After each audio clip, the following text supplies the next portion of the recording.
Nah, di sini ada bacaan yang berjudul berolahraga bersama. Hari ini Udin dan teman-teman berolahraga. Pak Guru meminta siswa untuk berlari berpasangan. Udin berpasangan dengan Edo. Tiba-tiba mereka terjatuh karena gerakan kakinya tidak kompak. Kaki Edo terluka dan berdarah. Udin membantu Edo berdiri. Pak Guru mengantarkan Edo ke UKS.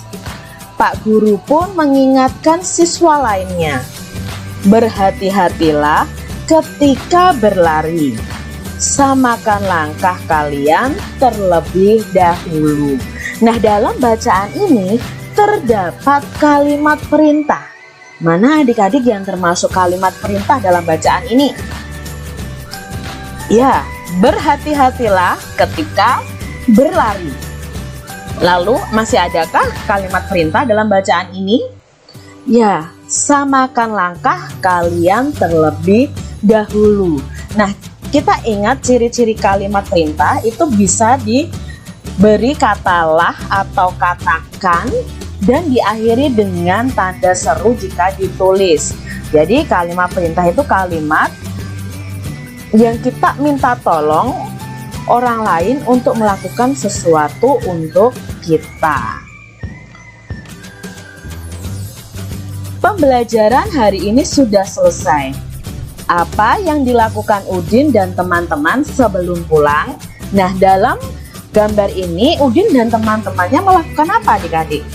Ya, mereka berdoa sebelum mereka pulang sekolah. Sikap Udin di sekolah sesuai dengan pengamalan sila pertama dan kedua Pancasila. Jadi sikap ini pada gambar ini sesuai dengan pengamalan sila pertama dan kedua Pancasila. Tentu kalian masih ingat bahwa Garuda Pancasila adalah lambang negara Indonesia. Burung Garuda itu besar, gagah, perkasa. Lihat perisainya. Perisai itu memuat simbol dari sila-sila pada Pancasila. Pancasila adalah dasar negara kita, ya. Jadi Pancasila ini menjadi dasar dari negara kita Indonesia. Pancasila berasal dari dua kata, yaitu panca dan sila. Panca artinya 5, sila artinya dasar atau aturan. Pancasila adik-adik artinya adalah 5 dasar atau 5 aturan. Ini adalah bunyi Pancasila. Di situ juga disertakan simbol dari masing-masing sila. Sila pertama simbolnya adalah bintang. Bunyinya ketuhanan yang Maha Esa. Sila kedua adalah rantai emas. Bunyinya kemanusiaan yang adil dan beradab. Sila ketiga adalah pohon beringin. Bunyinya persatuan Indonesia. Simbol sila keempat adalah kepala banteng. Bunyinya kerakyatan yang dipimpin oleh hikmat kebijaksanaan dalam permusyawaratan perwakilan. Sila yang kelima simbolnya adalah padi dan kapas. Bunyinya keadilan sosial bagi seluruh rakyat Indonesia. Nah, tadi Udin dan teman-temannya melakukan doa sebelum mereka pulang dari sekolah. Nah, di sini Kak Citra akan beri contoh penerapan sila ke-1 dan ke-2 di sekolah. Nah, sila ke-1 contoh penerapannya di sekolah: berdoa sebelum dan sesudah belajar, bermain dengan siapa saja tanpa membedakan agama, menghormati teman yang berbeda agama untuk melaksanakan ibadahnya. Jadi kalau ada teman kalian yang akan melaksanakan ibadahnya di sekolah, kalian harus memberikan kesempatan dan tidak mengganggu mereka. Contoh penerapan sila kedua, yaitu bermain dengan rukun, tidak mengejek teman, menolong teman yang membutuhkan bantuan, berbicara menggunakan bahasa yang santun dan sopan dengan guru. Jadi ini merupakan penerapan sila kedua yang bisa kalian lakukan di sekolah. Beri tanda centang pada gambar yang sesuai dengan pengalaman sila pertama atau sila kedua Pancasila di sekolah. Tuliskan sila yang sesuai di bawah gambar. Nah, di sini gambar pertama, Siti dan Lani sedang berbagi makanan ya. Si Lani lupa membawa bekal dan Siti membaginya. Apakah ini menerapkan sila pertama atau sila kedua? Ya, ini menerapkan sila kedua.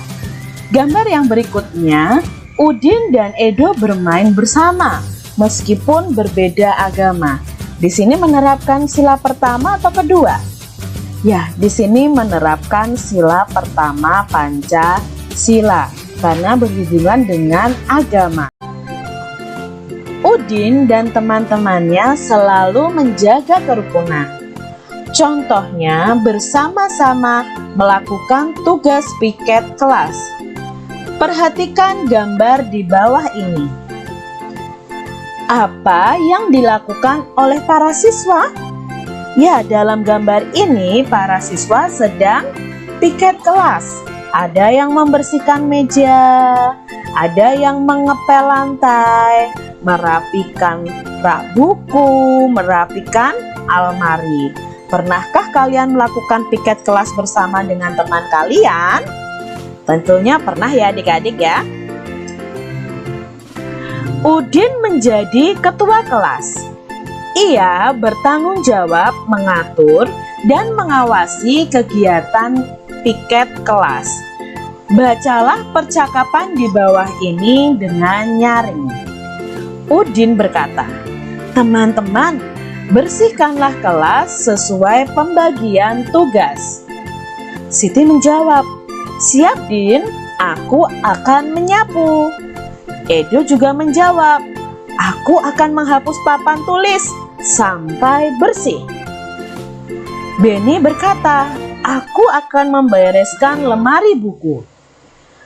Udin lalu menjawab, "Terima kasih teman-teman, ayo kita bersihkan kelas sebaik-baiknya." Nah, di sini percakapan si Udin dan teman-temannya. Apakah ada kalimat perintah pada bacaan tersebut? Nah, apakah ada kalimat perintah adik-adik di sini? Yuk kita cari tahu. Yang mana ya kalimat perintahnya? Ya, di sini kita temukan. Bersihkan, teman-teman, bersihkanlah kelas sesuai pembagian tugas.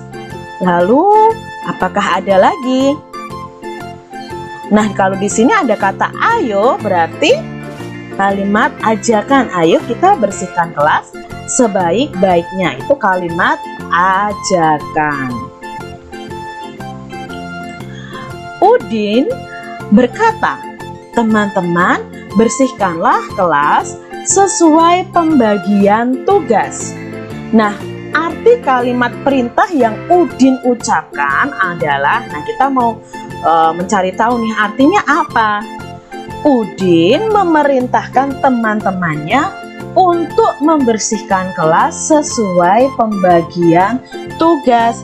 Jadi setiap kalimat perintah itu memiliki arti ya. Siapa di sini yang memerintah? Udin. Udin memerintah kepada siapa? Teman-temannya. Untuk apa? Membersihkan kelas sesuai pembagian tugas. Kak Citra punya kalimat lagi.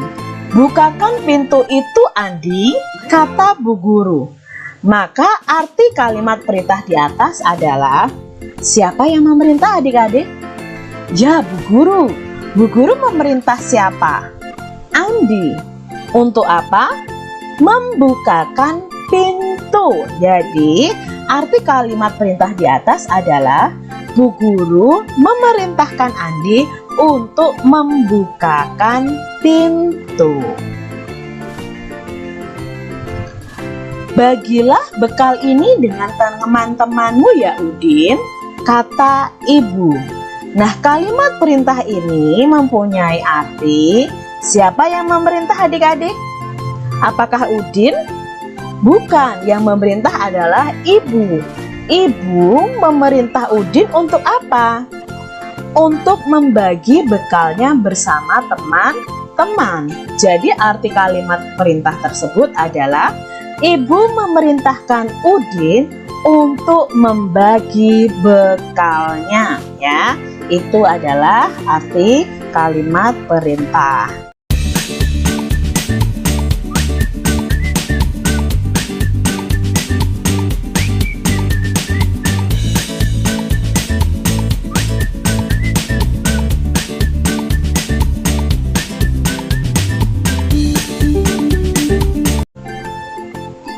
Benny bertugas membersihkan lemari kelas. Di lemari terdapat kotak kapur tulis. Mula-mula ada 242 kapur tulis. Kapur tersebut digunakan 31 buah. Sisa kapur dihitung dengan pengurangan. Jadi sisa kapur ada berapa nih adik-adik? Nah, di sini ada kapur tulis 242 dan sudah digunakan 31 buah. Maka otomatis kapur tulis itu berkurang, bukan bertambah. Maka di sini kita menghitung sisanya dengan cara pengurangan. Ingat, cara pengurangan dan penjumlahan itu ada dua cara, yaitu cara panjang dan cara pendek. Cara panjang seperti ini adik-adik. 242 kita uraikan dulu menurut tempatnya, yaitu 200 ditambah 40 ditambah 2. Lalu 31 itu berarti 30 ditambah 1. Ingat, untuk satuan diluruskan satuan, puluhan diluruskan puluhan. Kebetulan 31 tidak memiliki nilai ratusan, maka di sini kosong. Lalu kita jumlahkan kita kurangkan dari belakang. Jadi 2 dikurangi 1 sama dengan 1. 0 kurangi 0, 0. 4 kurangi 3, 1. Lalu di sini karena tidak ada pengurangannya, nilainya tetap. Maka jika disatukan jumlahnya adalah 211. Jadi sisa kapurnya setelah dikurangi 31 buah adalah 211. Ini cara panjangnya. Sekarang cara pendeknya.